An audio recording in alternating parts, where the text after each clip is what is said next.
Pinag-uusapan nga ngayon sa social media ang di umano ay dating inampon ng vlogger o sikat na vlogger na si Rosmar.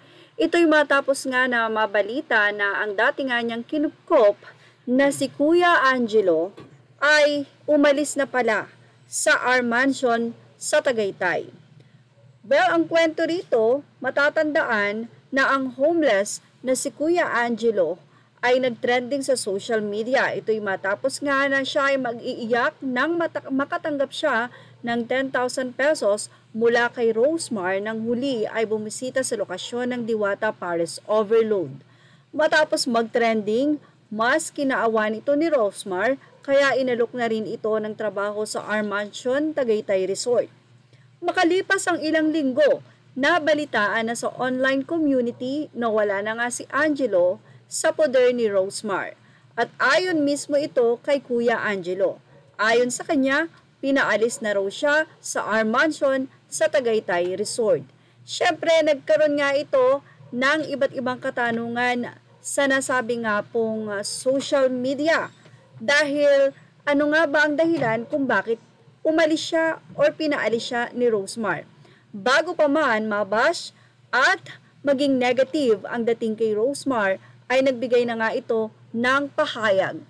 Ayon sa kanya, kaya pala chat ka ng chat at nagmamakaawa na pabalikin kita. Paano kita pababalikin ng muntik mong sunugin ang R Mansion Tagaytay Resort na nagpatira sa'yo at nagpakain? Buti na apula agad. At yung mga lighter sa kwarto mo na walang ulo, naging mabait ako sa'yo hanggang sa huli. Never ko sinabi ang dahilan ng pag-alis mo para maprotektahan ka hanggang sa huli. Dahil galit ka sa mga katrabaho mo, binato mo ng mga upuan ko doon pati na din ang mga sipi na binigay ko sa iyo. At gumawa ka ng iba't ibang kwento. Nag-day off ka pero pagbalik mo kakaiba ang kinikilos mo tapos nagwawala ka at nag-iiyak sa resto. Tapos sabi ko, sige, tatanggapin kita at di kita aalisin pero magpaditas ka pero ayaw mo. Sabi mo pa, sige, papaditas ka pero papustahan kayo 50M ng asawa ko. Ang lala. Sayang ang chance na binigay ko sa'yo. Nakakapagsisi, nakakadala. Sabi mo 5 years ago na last mong ganun, kaya sabi ko nga sa'yo, sige, hindi naman ako judgmental, basta wag mo nang uulitin. Tapos sabi po pa, yung 10,000 na binigay ko ay ibinigay mo sa anak mo, yun pala, ginamit mo sa ano? Sabi ng gasolinahan na tinatambayan mo. Sabi mo pa pang hotel ka ng 24 hours o nag-hotel ka ng 24 hours nung pagkakuha mo ng 10 kyaw na binigay ko. Kaya na-touch ako kasi grabe. Homeless ka kaya inexperience mo ang aircon at malambot na kama. Yun pala, kwentong barbero lang lahat. Di pala totoo yung nag-hotel. Hindi din pala totoo yung sabi mo na criminology student ka. Grabe, ang lala gumawa ng kwento. In fairness, napaniwala mo ako. Naka-police blotter na siya sa ginawa niya kaya hindi na siya makakapunta sa area.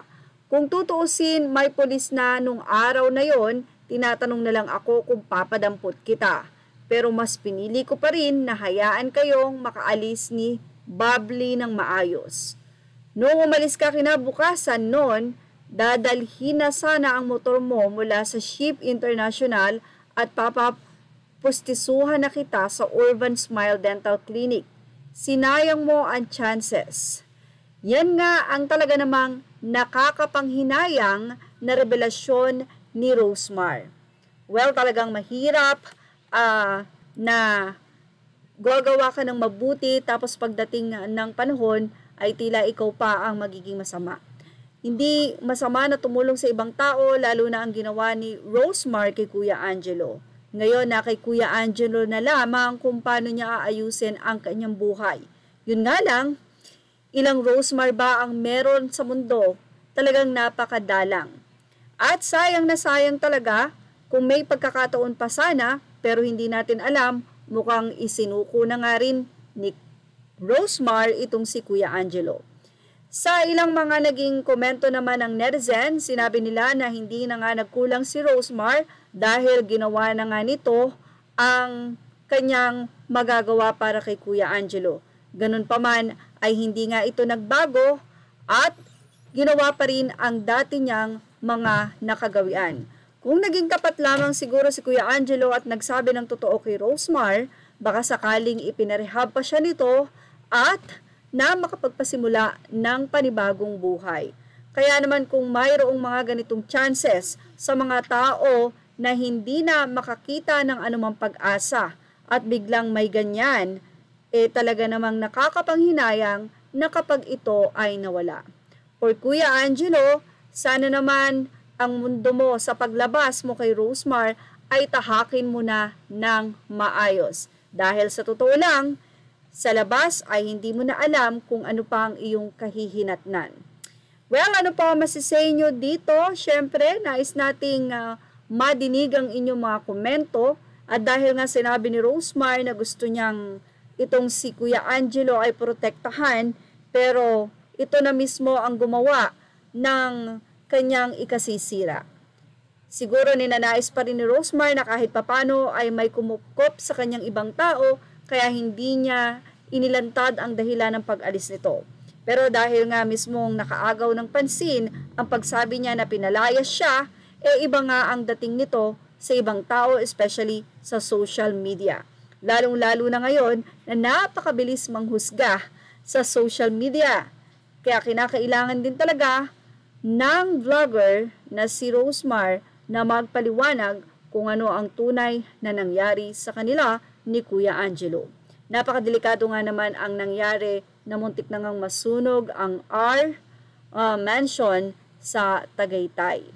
Well, say nga natin ano ang masasabi nyo dito. Ilagay na po ang inyong komento dito sa ating comment section, ang inyong mga reaction.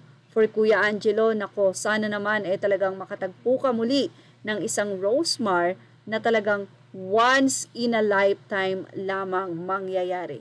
Super nakakapanghinayang. Yan talagang naging say ng mga netizen. Nandoon ka na sa kama, ay pumunta ka pa sa semento. Actually, hindi nga semento.